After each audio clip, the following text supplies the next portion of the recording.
지도자가 모든 걸 다 잘할 수는 없습니다. 반면에 우리가 생각해야 되는 것 가운데 하나는 지도자가 정말 훌륭한 지도자가 되면 그 지도자는 그 지도력을 자기에게서 그치지 말고 그 후손들까지도 잘하면 좋겠는데, 놀랍게도 대부분 지도자들이 아버지는 훌륭했는데 그 자녀들이 별로 잘 이렇게 두각을 나타내지 못한 사람들이 참 많아요.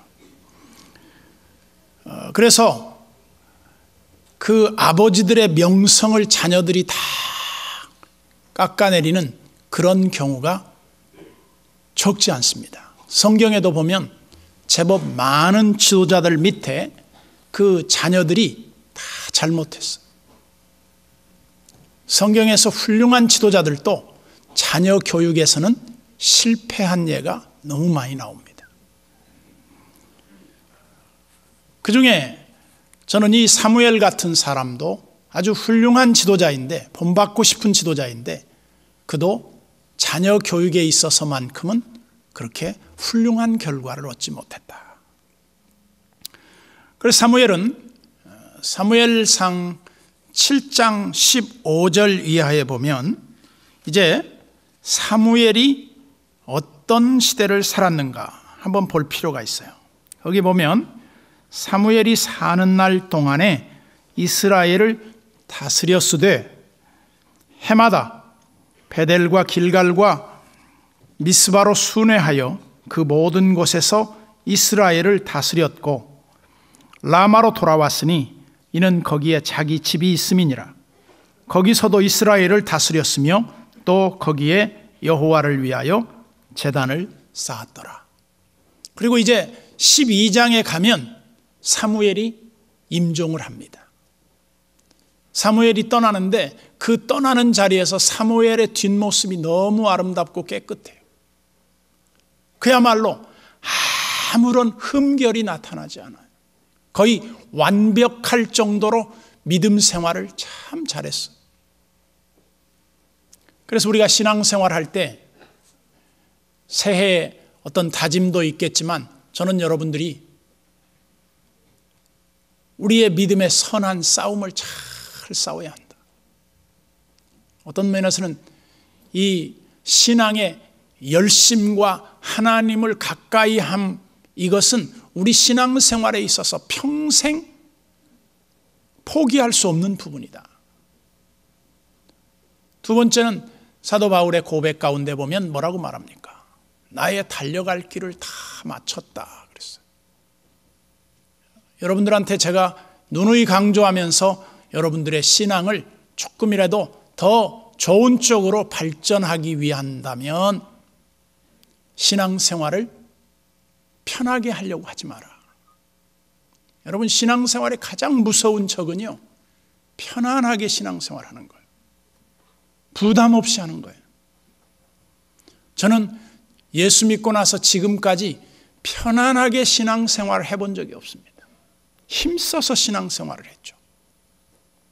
내가 목회자이기 때문에 그런 게 아니라 평신도 때부터 저는 교회에서 사는 걸 좋아했어요. 교회에 적극적이었어요.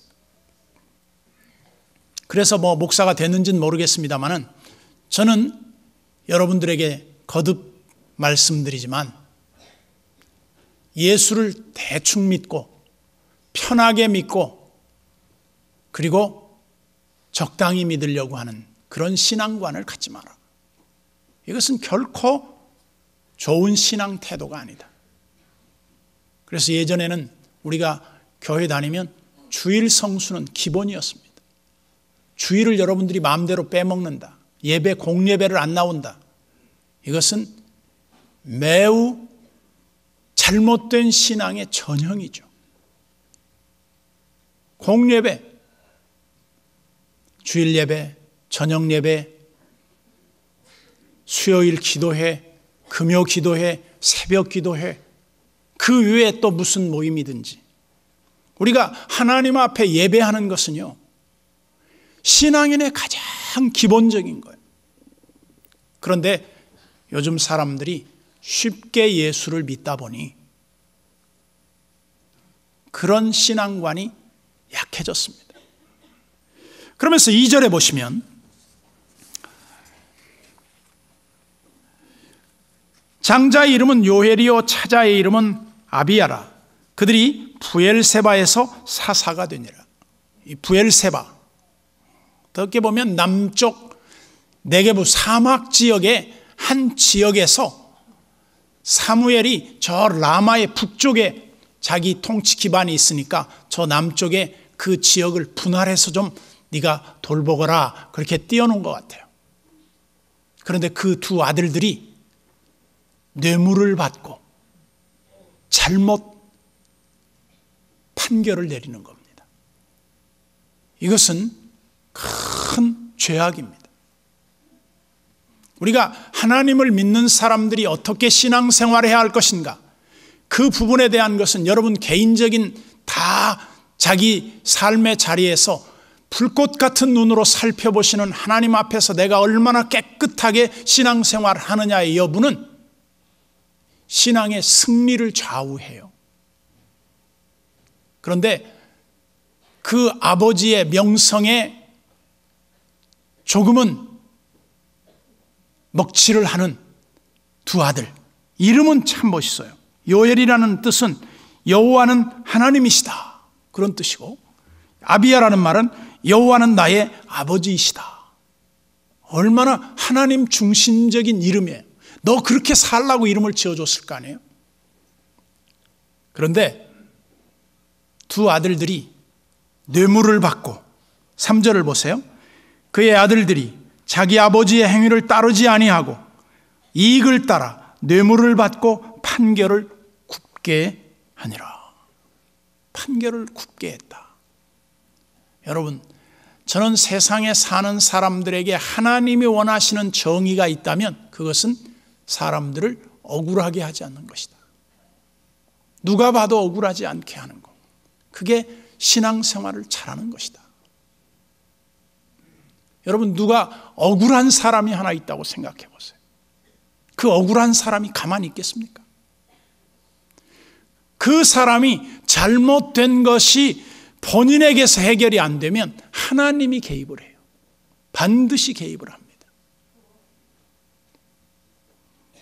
그런데 그 사무엘처럼 깨끗하게 정말 누구의 소나 누구의 닭 한 마리라도 취하지 아니한 이 사무엘의 깨끗한 통치 기반을 뿌리채 흔들어 놓는 것은 이 아들들이 뇌물을 먹은 거예요. 그리고 판결을 굽게 했어요.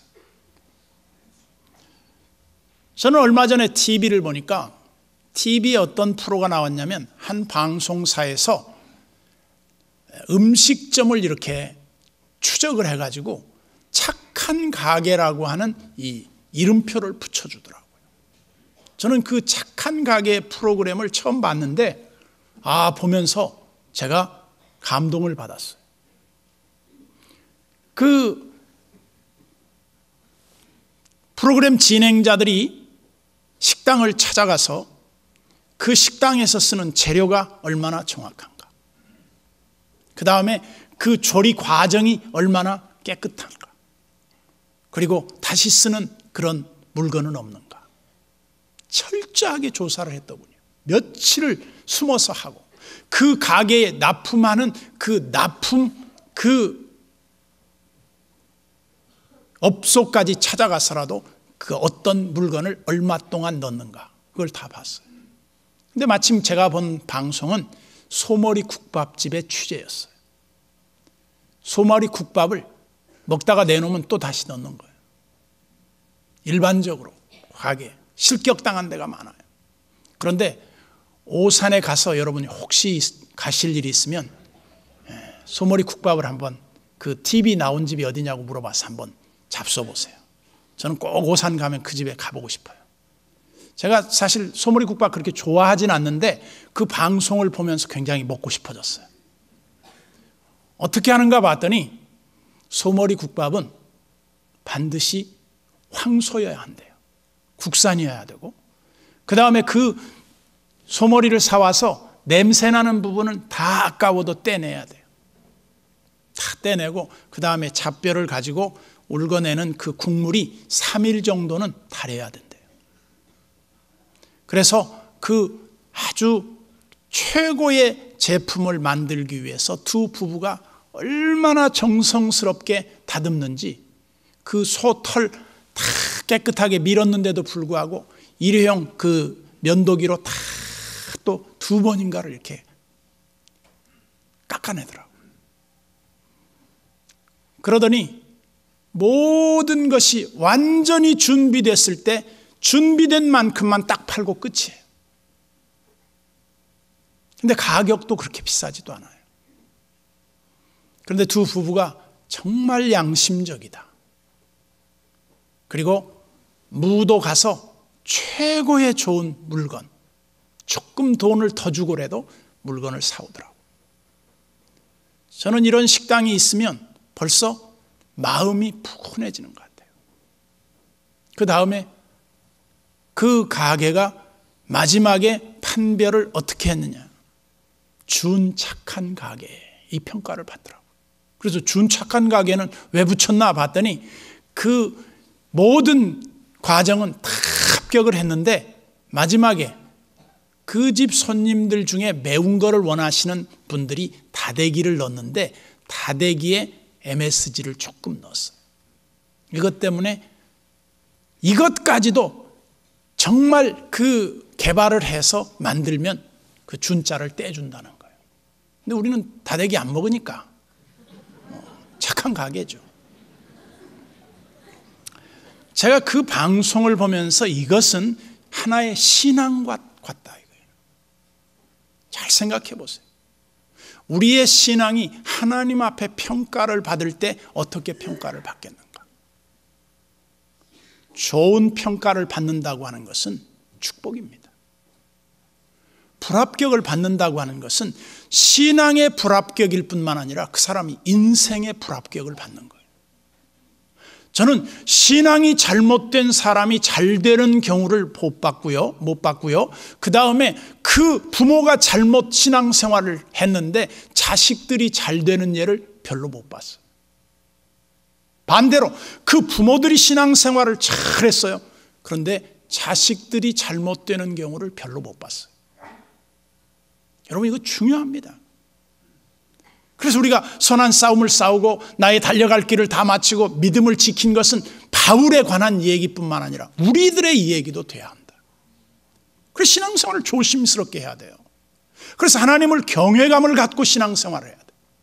어떤 게 경외감이 갖고 하는 것이냐?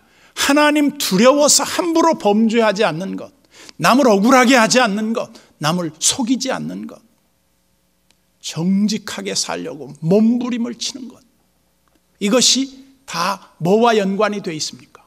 그와 그 자녀들에게 복된 것을 쌓아두는 길이 돼요. 여러분들이 예수 믿되 대충 적당히 편하게 가장 나쁜 신앙 태도예요.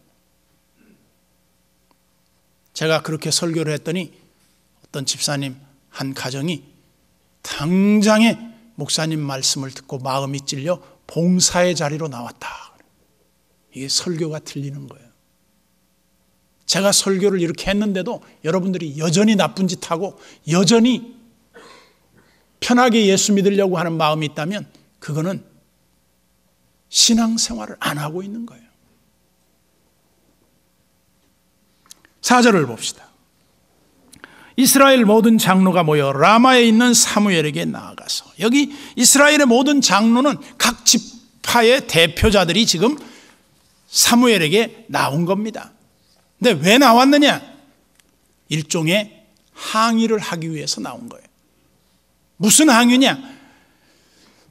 사무엘의 아들들이 사사를 이어서 하는데 잘못하다고 하는 것을 고발하기 위해서 나온 거예요. 5절에 보세요.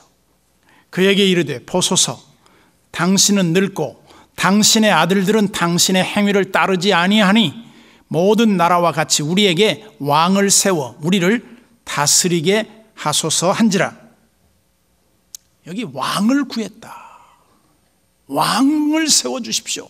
이제 우리도 이 사사체제를 벗어나서 왕정체제로 왕이 좀 우리에게 있었으면 좋겠습니다. 얼마나 명분이 좋습니까? 당신의 아들들이 잘못하니까 왕을 세워주십시오. 이제 우리에게도 다른 나라처럼 왕이 필요합니다. 좋은 의미로 말한 것 같잖아요. 6절을 다시 보세요. 우리에게 왕을 주어 우리를 다스리게 하라 했을 때에 사무엘이 그것을 기뻐하지 아니하여 여호와께 기도하매. 얼마나 사무엘의 마음이 아팠겠습니까? 여기서 앞뒤 전후 문맥을 보면 이렇게 했으면 더 좋았을 것 같아요. 사무엘 사사님, 선지자님, 당신의 지도력과 훌륭한 그 판단력으로 말미암아 우리가 그동안 태평성세를 누린 것 참 감사합니다. 그런데 당신의 아들들은 아닌 것 같습니다. 그러니 당신들의 아들을 사사로 세운 것을 철회하시고 덕망 있고 좋은 사사를 우리에게 보내주십시오. 그랬더라면 얼마나 좋았겠습니까? 근데 그렇게 말하지 않고 당신의 아들이 잘못됐으니 우리에게 다른 나라처럼 왕을 세워주십시오. 좋은 말 같은데 그 말을 호세아서에 가서 한번 읽어보면 답이 나와요. 호세아 13장 9절부터 11절을 제가 한번 읽어드리겠습니다. 이스라엘아, 내가 패망하였나니 이는 너를 도와주는 나를 대적함이니라. 전에 내가 이르기를 내게 왕과 지도자들을 주소서 하였느니라. 내 모든 성읍에서 너를 구원할 자 곧 내 왕이 이제 어디 있으며 내 재판장들이 어디 있느냐. 내가 분노함으로 내게 왕을 주고 진노함으로 패하였노라. 이 지금 사무엘 시대하고 호세아 시대는 거의 한 600~700년의 공간이 있는 겁니다. 그런데 600~700년 전에 왕을 구했던 그들의 이야기를 하나님이 700년 뒤에 마치 그 현장에서 답을 주는 것처럼 말을 해요. 너희들이 나에게 왕을 구했는데 왕을 구한 것이 아니라 나를 버린 것이다. 하나님을 버렸대요. 여러분, 하나님을 버리고 잘 될 사람이 있습니까? 하나님과 멀어지고 잘 될 사람이 있습니까? 저는 확신하건대 없습니다. 하나님은 복의 근원이시라 하나님을 가까이 해야 복을 받고 하나님을 사랑하고 잘 섬겨야 복을 받는 것이지 하나님을 내동댕이 치고 복 받을 길이 어디 있어요? 그런 법은 없다고요. 그래서 신앙생활 잘하라는 겁니다. 지금 문제만이 아니에요. 내가 여러분들의 그 웃으면서 하는 말 가운데 그런 말이 있잖아. 있을 때 잘하라고. 유행가 가사도 있지만 말이에요. 있을 때 잘해야 돼요. 할 수 있을 때 잘해야 돼요. 할 수 없을 때 잘하고 싶어도 할 수 있나요? 제가 볼 때 우리 교회에 충성을 다하는 분들 참 저는 존경스러워요. 반면에 신앙생활을 열심히 안 하는 사람을 보면 매우 걱정스러워요. 그렇게 신앙생활하고 어떻게 하나님을 섬기는 사람이라고 당신이 자처할 수 있느냐. 8절입니다. 내가 그들을 애굽에서 인도하여 낸 날부터 오늘까지 그들이 모든 행사로 나를 버리고 다른 신들을 섬김같이 내게도 그리하였도다. 한마디로 하나님을 배척하고 우습게 여겼다는 거예요. 인간이 하나님을 버리고 잘 될 수 있는 길은 없다. 인간이 하나님의 뜻을 저버리고 거짓된 삶을 일관하면서 하나님 앞에 복받을 수 있는 길은 없다. 떼어진 후회를 하는 거죠. 아이고 목사님, 그때 목사님 말씀 잘 들어야 되는데 안 들어가지고 이렇게 됐습니다. 그때는 내가 어떻게 손 쓸 수가 없어요. 저는 여러분들이 하나님의 특별한 보호와 은총 속에 사는 방법을 수없이 가르쳐 드렸습니다. 우리 다 같이 한번 따라서 합시다. 하나님을 가까이 합시다. 이것이 복입니다. 여러분, 다른 답이 없어요.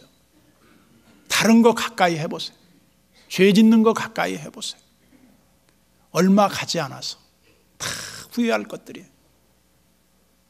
하나님 잘 섬기는 거 후회할 일이 없어요. 하나님을 위해서 헌신한 거 여러분 공짜가 없어요. 하나님이 다 기억하시고 계셔요. 끝으로 9절을 봅시다. 그러므로 그들의 말을 듣되 너는 그들에게 엄히 경고하고 그들을 다스릴 왕의 제도를 가르치라. 하나님이 이스라엘 백성들의 그 대표들이 요구한 것을 다 허용해 줬습니다. 기뻐서 안 해요. 매우 하나님이 인간적 표현으로 말하면 기분 나쁘셔서 응답을 해 주셨어요. 여러분, 하나님 앞에 어떤 기도 제목을 가지고 나가서 기도해서 응답 받을 수 있습니다. 그런데 하나님이 기뻐하지 않는 응답도 있어요. 무엇을 하나님이 기뻐하시지 않느냐? 하나님과 멀어지는 것을 하나님이 기뻐하지 않아요. 이스라엘 백성들이 하나님을 버리고 하나님의 통치를 거부하고 사람을 통치자로 세웠단 말이죠. 그 결과가 뭐냐? 이스라엘 백성들이 호세아 때에 가보면 뭐예요? 국가가 망해버렸습니다. 아무것도 없습니다.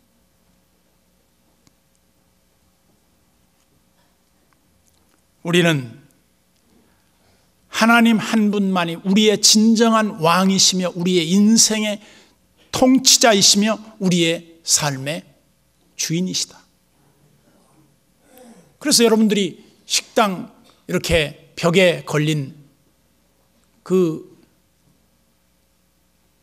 5만 번의 기도응답 주인공 누구죠? 네, 갑자기 이름이 생각이 안 나네요. 조지 뮬러. 조지 뮬러가 5만 병 기도의 응답을 받았어요. 그는 가진 게 없었어요. 아무것도 없었어요. 오직 한 분 하나님만 의지했어요. 근데 그에게는 한 번도 부족함이 없었다고 그랬어요. 온전히 하나님을 의지했다. 그런데 그 밑에 글귀에 보면 이런 글귀가 있잖아요. 주님은 이 집의 주인이시며 식사 때마다 찾아오는 손님이시며 말없이 우리의 대화를 듣고 계시는 분이시다. 뭘 생각합니까? 주님이 우리와의 관계가 어떤 분인가를 생각하게 해주는 구절이에요. 영국의 윌리엄 4세가 왕가의 마지막 자손으로 아들로 이제 생을 마감할 때였습니다. 그때 그 곁에 한 처녀가 흐느껴 울면서 왕의 죽음을 애도했습니다. 이튿날 영국 왕실 승정원에서 그녀를 왕으로 책봉합니다. 엘리자베스입니다. 영국의 엘리자베스 왕가는 64년 동안 거의 한 번의 허물이 없이 그들은 하나님을 잘 섬기며 믿음으로 지켜왔습니다.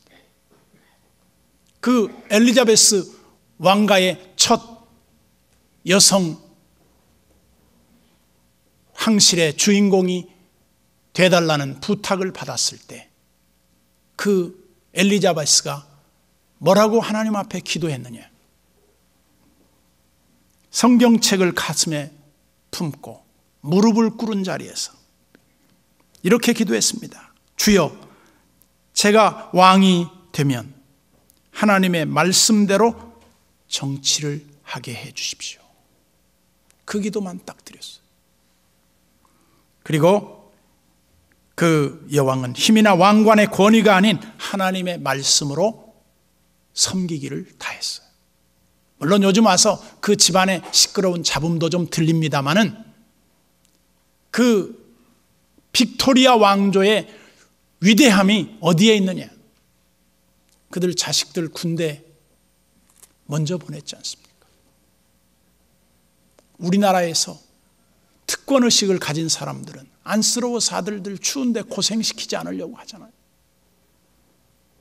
그래서 우리가 하나님 앞에 더 바르고 진실되고 더 희생적인 모습으로 살 때 그게 아름다운 겁니다. 너무나 우리는 특권만 누리려고 하지 말고 하나님 앞에 봉사자의 삶을 다하며 섬기는 자로 이 땅에 오셨던 예수님처럼 하나님을 잘 섬기며 이웃을 섬기는 것, 이것은 하나님의 뜻이며 성도에 마땅한 본분입니다.